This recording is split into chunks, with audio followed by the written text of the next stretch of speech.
recent holdup, but by any individual at this hearing. But I can tell you, whether you have a Republican president, a Democrat president, a Republican Senate, or a Democrat Senate, a lot of innocent people have been hurt by these administrations, Republican or Democrat, not responding properly to congressional requests for information. I'd like to say a few words about the Open App Market Act. While I have some concerns about the private right of action in the bill, I'll vote to move this bill forward. I appreciate Senator Blackburn's and Blumenthal's work on this bill. Also, I'm encouraged that the committee has taken a hard look at the dominance and control that big tech has over American consumers and smaller businesses, starting with us successfully reporting out the American Innovation and Choice Online Act 2 weeks ago and taking up this particular bill this very day. So I'd like to discuss joint oversight requests that Justice Department has from me and Senator Johnson. So another act of getting back into when is Republican and Democrat presidents going to completely cooperate with the Congress of the United States. So on January the 19th, 2021, then President Trump issued a memorandum to Attorney General, Director of National Intelligence, and the Director of Central Intelligence Agency. It was directed to them to declassify certain Crossfire hurricane records. The next month, my staff reached out to the Justice Department requesting an update on where that directive stood. My staff and Senator Johnson's staff repeated that request throughout the year.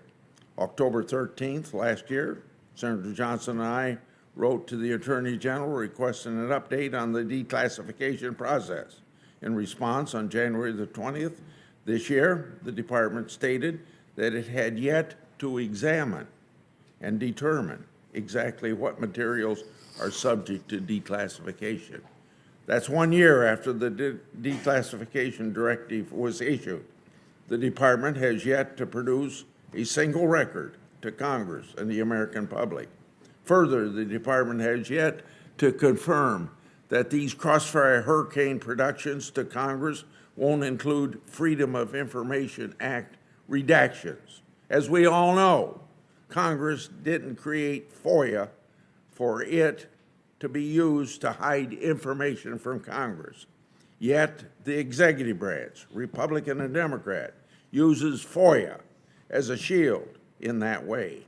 Accordingly, Chairman Durbin, this presents a perfect bipartisan opportunity to assert this committee's authority over the Justice Department.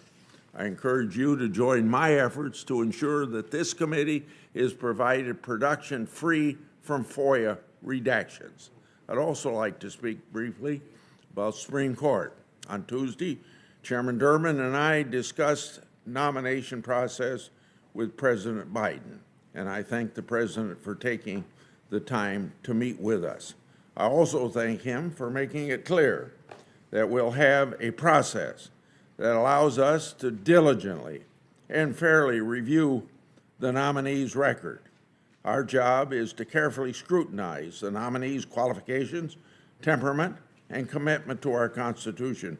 We'll do that, and we'll treat the nominees with dignity, fairness, and respect.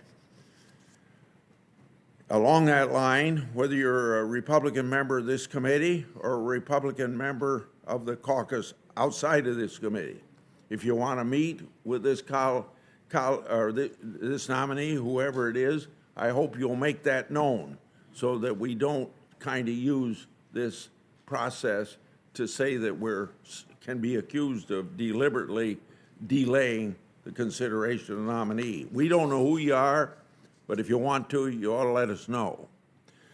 What we won't do is rubber stamp someone committed to implementing a radical progressive agenda by legislating from the bench. I've talked about liberal dark money many times.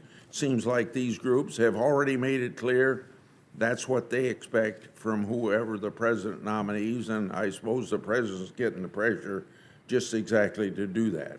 I hope the president rejects these demands and picks someone committed to interpreting the Constitution or laws according to their text and original meaning. Thank you, Mr. Chairman. Thanks, Senator Grassley. As I noted previously, we can proceed today